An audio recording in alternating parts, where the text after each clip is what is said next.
So out of the gate, Daniel says, I'm not going to Rox. Now, Dalton Ross thinks this is a terrible idea.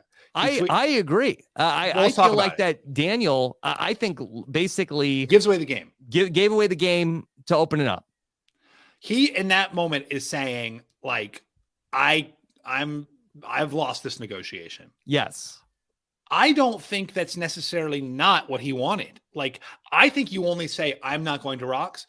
I kind of thought he was laying the groundwork for the fact that he wasn't going to Rox. You know, I think he was trying to absolve himself of responsibility out of the gate for the fact that he was not going to stand up for Jenny, because he didn't care. Like, he was like, it's either Jenny or Lydia. Like, he was like, it seemed like a 51-49 decision for him. Mm-hmm. So for him, his concern, right, in that moment is getting out of there with as little collateral damage as he can. Now, obviously, that didn't work out so hot.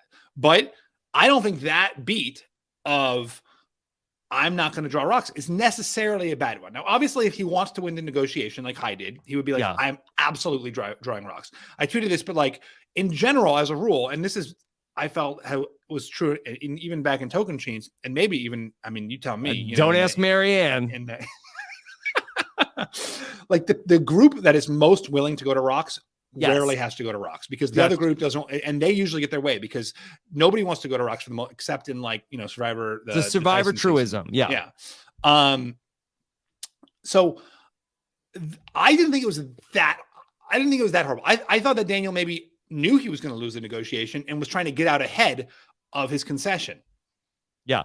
So I think that this is pretty interesting, what you're saying. So Daniel, I think in that moment knows instantly, yeah, goodbye, Jenny. And this is right.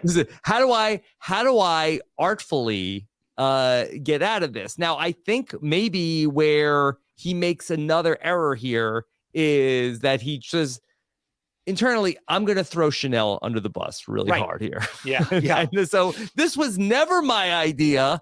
I always wanted to keep Lydia. I was with you all the way. Chanel told me I was with you, and she said, hey, let's vote out Lydia. Right.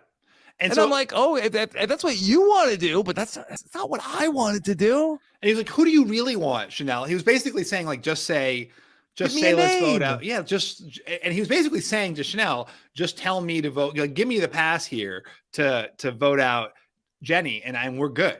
But obviously, he was throwing her under the bus.